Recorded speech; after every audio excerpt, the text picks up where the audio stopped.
Hello everyone, this is Pankaj Kewat from Bermo Bokaro Jharkhand. और आशा करते हैं कि आप सभी कुशल और मंगल होंगे।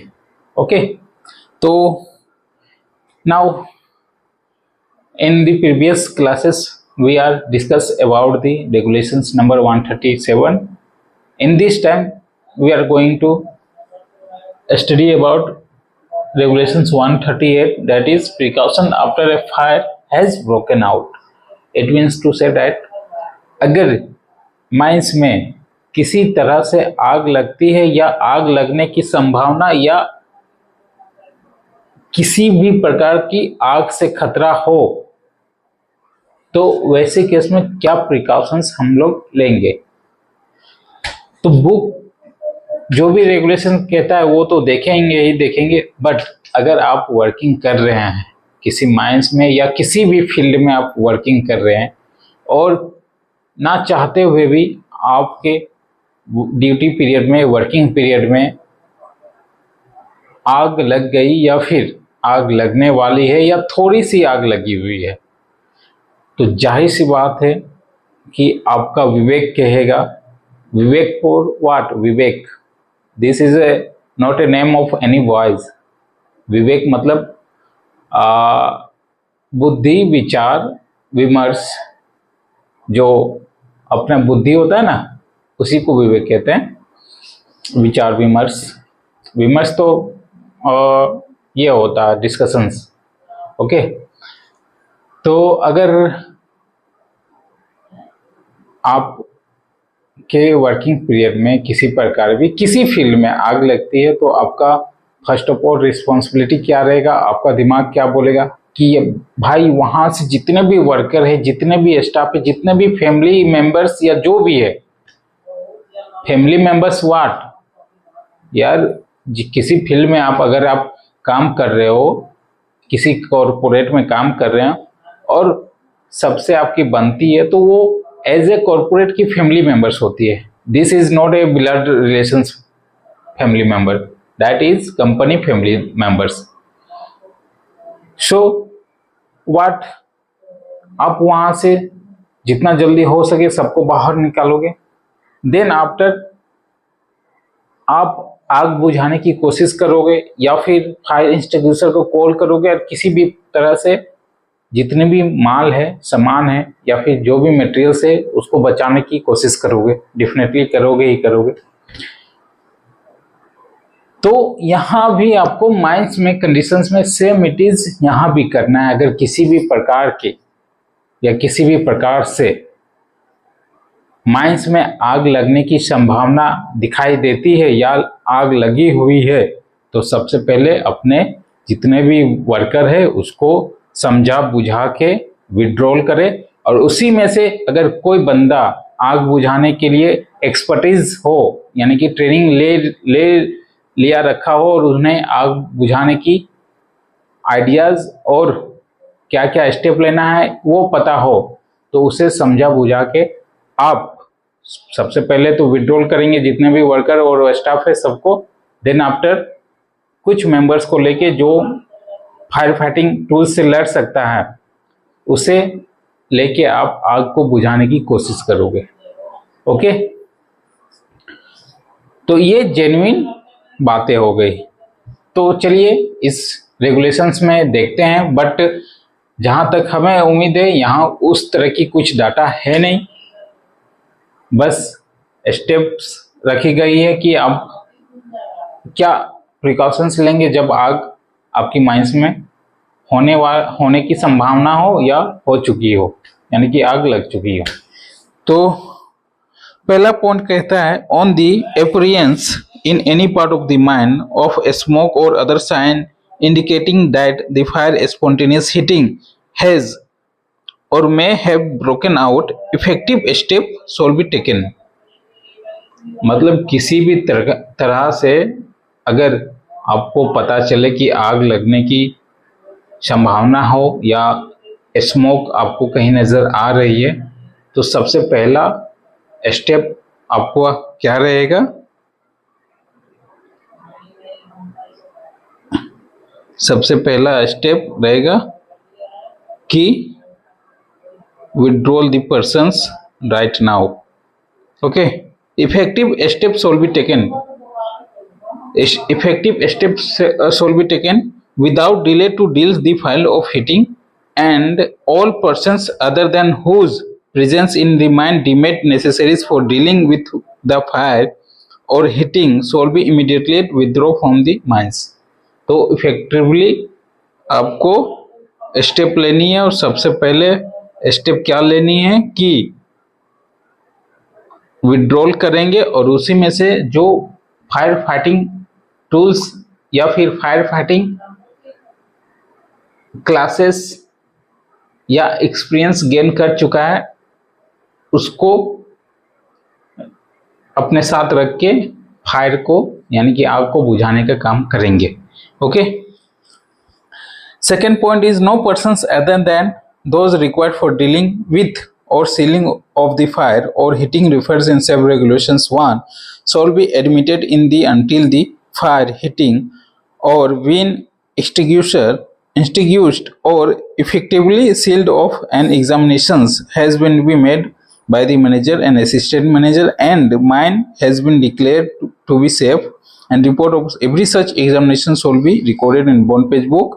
For the purpose shall be signed date by the persons making examinations. मतलब कहता है no persons other than required for what? Other than required for what? ऐसे बंदे को छोड़ के जो फायर या उस आग से लड़ सकता है. लड़ सकता है मतलब क्या? वहां तलवार या मारपीट नहीं करना है, उससे बचाव कर सकता है.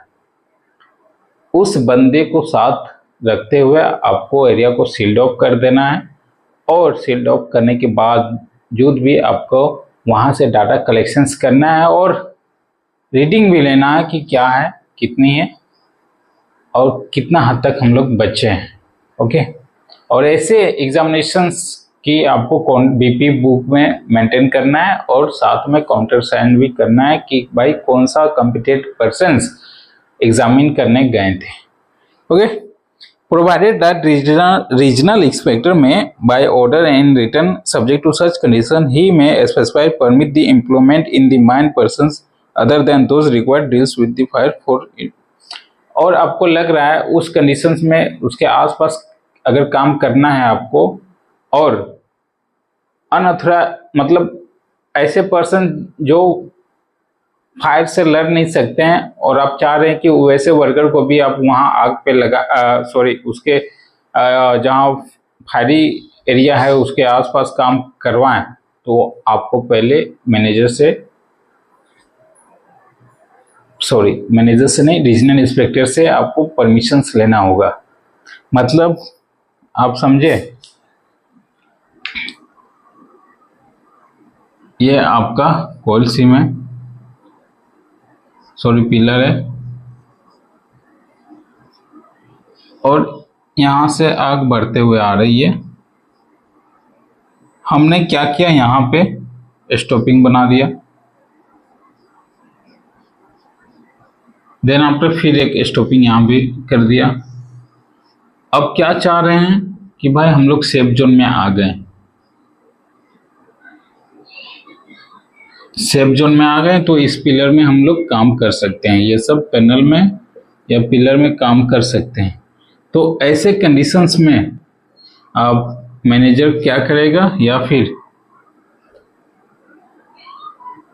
ऐसे कंडीशन में मैनेजर रीजनल इंस्पेक्टर को एक चिट्ठी भेजेगा, परमिशंस लेगा कि सर ऐसा ऐसा बात है, हमें इस पैनल पे काम करना है, तो क्या हम उस वर्कर को ले जा सकते हैं जो कभी हीटिंग एरिया या फायरी एरिया से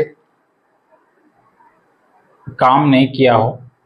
तो जैसा दिशा निर्देश देंगे रीजनल इंस्पेक्टर, वैसे आपको काम करना है. Okay. Third point is the examination required under shawl be made and approved flame safety lamps and other means detections carbon monoxide gas approval by the chief inspectors. और ऐसे केस में अगर यहाँ आपको एग्जामिन करना है कि क्या इधर की कंडीशंस है, क्या है इधर मैटर की कितनी क्या इनफ्लेमेबल गैस या अदर गैस प्रेजेंट है, तो आपको वैसे ही इक्विपमेंट्स को लेके एग्जामिन करेंगे जो चीफ इंस्पेक्टर द्वारा मनोमोदित हो, यानी कि अप्रूवल हो, मनमोदित अप्रूवल। ओके, या फिर आप डायरेक्ट बोल सकते हो डीजीएमएस जिस इक्विपमेंट को अप्रूव किया गया हो, जैसे कार्बन डाइऑक्साइड के लिए इक्विपमेंट आती है, या फिर आजकल तो सब मीथेन गैस यानी कि मल्टी गैस डिटेक्टर आती है, तो वैसे मल्टी गैस डिटेक्टर डीजीएमएस से अप्रूवल होना चाहिए। ओके, उसके साथ साथ उसकी कैलिब्रेशंस, जितनी समय में वो कैलिब्रेशंस डेट दी गई है कंपनी द्वारा, वो भी हो जानी चाहिए। During whole times that any work of dealing with or sealing of a fire or heating in a progress, और कह रहा है कि during sealing of a fire, अगर हम लोग इस फील्ड को सील कर रहे हैं और इधर आग लगी हुई है, वैसे केस में क्या स्टेप लेंगे, क्या आपका प्रिकॉशंस रहेगा, ये पॉइंट बाय पॉइंट बताया गया है। तो पहला पॉइंट कहता है a competent person shall be present on the spot throughout. Competent person वहाँ प्रेजेंट होना अनिवार्य है। दूसरा point, adequate precaution shall be taken to prevent dangers to persons from any noxious asphyxiating, क्या प्रोनाउंस करेंगे, ASPH स्थाफिस ASH नहीं, ASPHY जैटिंग XITIL, क्या प्रोनाउंस करेंगे इसको बताइए।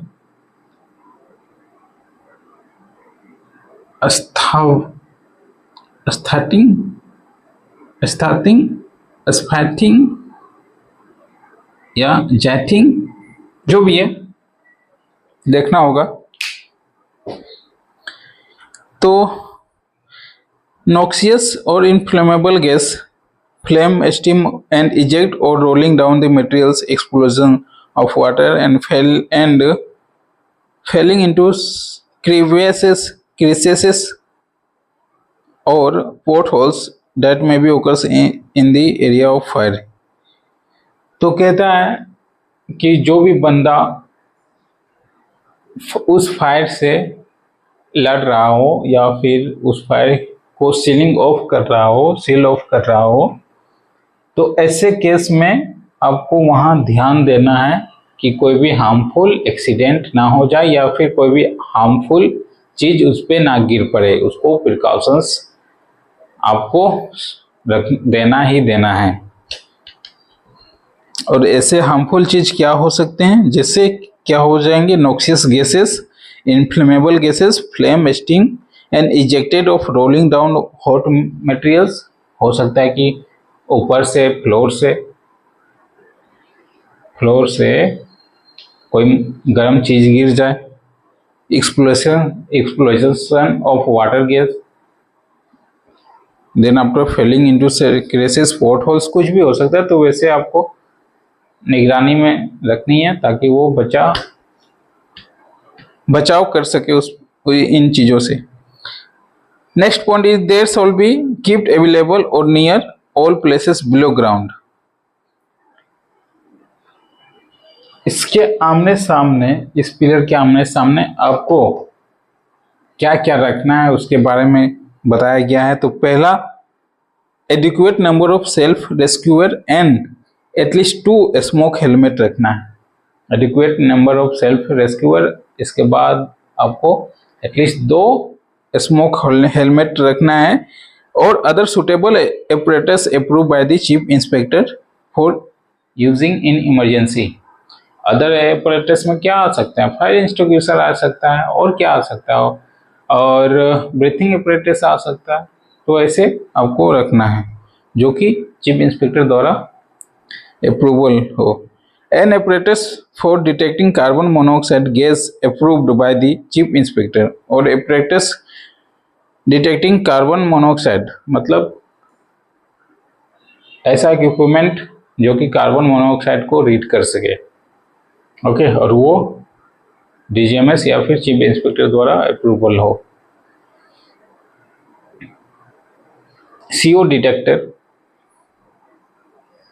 Okay, a flame safety lamp, other means of detecting carbon dioxide gas and oxygen deficiency approval by the chief inspector। और फ्लेम सेफ्टी लैम्प तो रखना ही रखना है। जितने भी ओवरमैन माइनिंग सरदार है, इसकी रिस्पॉन्सिबिलिटी रहती है कि जब भी आप माइंस में उतर रहे हैं, अंडरग्राउंड में उतर रहे हैं, तो आपको फ्लेम सेफ्टी लैम्प पर शिफ्ट में एक सेफ्टी लैम्प होना चाहिए। अगर आपके पास सेफ्टी लैम्प पर और इतनी सेफ्टी लैम्प नहीं है तो फिर एक सेफ्टी लैम्प मॉर्निंग शिफ्ट से पूरी नेक्स्ट मॉर्निंग तक रखनी ही चाहिए। Okay, now next point is the manager of every mine shawl prepare and establish A details scheme for manager of every mine shawl be prepare establish A details scheme for. और manager की responsibility और duties रहेगी कि ऐसे conditions में आपको क्या details जारी करना है। तो पहला, the provision and maintenance of suitable fire fighting arrangement. आपकी जिम्मेवारी रहेगी मैनेजर की कि सुटेबल और मेंटेनेंस करना है फायर फाइटिंग अरेंजमेंट की। फायर फाइटिंग अरेंजमेंट जिससे जो आग से लड़ सके, जैसे कि क्या, जैसे कि फायर एक्सटिंग्विशर हो गया, स्टोन डस्ट हो गया। स्टोन डस्ट तो नहीं लड़ेगा, फायर स्टोन डस्ट आग लगने से पहले काम का है। आग लगते वक्त या आग लग चुकी है, वैसे में आपके पास फायर फाइटिंग टूल्स में फायर एक्सटिंग्विशर्स ही काम आएंगे। ओके, तो ये सब फायर फाइटिंग टूल्स है। किसी दिन क्या क्या टूल्स होंगे फायर फाइटिंग में हम लोग देखेंगे। Next, the prevention, detection, drilling and control of heating और फायर। आपको प्रिवेंशंस लेना है, डिटेक्शंस करना है, ड्रिलिंग करना है, कंट्रोल करना है फायर को। Okay, the examinations and maintenance of protective measures taken to be control and isolate a fire or heating. Okay, examinations भी लेना है, कंडीशंस मेंटेनेंस सब चीज करना। Ensuring safety of a person engage in the set operations and scheme shall be suitably modify the keep update situation warrant. और ensure करना है safety की, जो कि इस ऑपरेशंस में जितने भी आपके वर्कर लगेंगे, और suitable modify and keep update for the situation warrant. अगर यहाँ पे कुछ ज़्यादा डेंजर है, आपने वर्कर लगा रखा है फायर फाइटिंग के लिए, तो क्या कंडीशंस है क्या नहीं है, आपको वार्निंग भी देनी है कि अगर आग बहुत आगे तक आ चुकी है तो आपको वार्निंग भी देनी है। इनफैक्ट आग तो वैसे वर्करों को दिखाई पड़ती है, महसूस पड़ेगी, बट इन द केस आप CO डिटेक्टर से जांच कर रहे हो, आपको पता चला कि CO डिटेक्टर से आपको पता चला कि कार्बन डाइऑक्साइड यहाँ मात्रा में है, इस मात्रा में है, यानी कि डेंजर जोन में है, तो आपको वार्निंग देनी कि भाई चलो हो गया, यहाँ से निकलो। ओके, और ये हमारा ऑलमोस्ट सारे रेगुलेशंस मतलब सारे पॉइंट्स कंप्लीट हुआ 138 की। Next 139 equipment for fire fighting tools. ये थोड़ी लंबी CMR है, लंबी रेगुलेशन है। तो नेक्स्ट क्लास हम लोग फायर फाइटिंग इक्विपमेंट देखेंगे। ओके, फायर से रिलेटेड और 3-4 रेगुलेशंस है, उनको कंप्लीट करके हम लोग दूसरी और बढ़ेंगे। तो आज की क्लास यहीं समाप्त करते हैं। Have a good night. लगभग 10 बजने को है, 9:45 बज रहे हैं और विजयदशमी की सब मेला को एंजॉय भी कर रहे होंगे और मैं अकेला यहाँ पे खड़ा आप लोगों को क्लास रिकॉर्डिंग कर रहा हूँ। तो आप समझ सकते हो कि मैं किस हद तक या किस हद से गुजर चुका हूँ या किस वक्त पे चल रहा हूँ कि बाहर विजयदशमी की मेला लगी हुई है, दशहरा का 10वां दिन है और मेले में ना होके मैं वीडियो रिकॉर्ड कर रहा हूँ। समझिए, मैंने अपने लाइफ के, अपने करियर के 3 साल बर्बाद किए हैं। किसी मंजिल तक पहुंचने के लिए मैंने 4 दीवारी के अंदर 3 साल बर्बाद किया और क्या मिला मुझे वहाँ से? कुछ नहीं, घंटा कुछ नहीं मिला। तो बाकी का जो 3 साल है मुझे मेकअप करने के लिए जितने भी फालतू चीज़ें हैं, फालतू समय की बर्बादी करने की है। ये मेला देखना फालतू मतलब नहीं बोला जा सकता, बट हमारे लिए अभी वो ज़रूरी नहीं है। हमारे लिए माता जी का आशीर्वाद जरूरी है, जो कि अष्टमी पूजा हमने कर रखा है और किया भी है, फास्टिंग भी किया था, तो वो ज़रूरी हमारे लिए था और असल मायने में वही पूजा था। और ये ज़रूरी नहीं है कि 10 दिन त्यौहार है तो 10 दिन मेले को घूमने और एंजॉय करें और समय बर्बाद करें। ओके, तो अभी आप नहीं समझेंगे जब आपकी एज 25 से ज़्यादा या फिर 27 तक आ जाएगी और आप किसी भी गोल तक नहीं पहुँचे होंगे या किसी भी चीज़ की अचीवमेंट नहीं किए होंगे, तब आपको ये बातें समझ में आएगी। अभी आपके लिए एक ही लाइन है कि समय रहते हुए जितना जो करना है कर लीजिए। समय रहते हुए अभी आपकी एज है घूमने फिरने की या एंजॉय करने की, जितनी जल्दी है कर लीजिए। बट इसके साथ साथ आप अपनी करियर को भी देखिए, करियर को भी समय दीजिए और पढ़िए। इसके अलावा आपके पास कुछ ऑप्शंस नहीं है। और अगर आपको नहीं पढ़ना है तो अभी से ही पैसे की बर्बादी ना करें, उस पैसे को आप बिजनेस में लगाइए।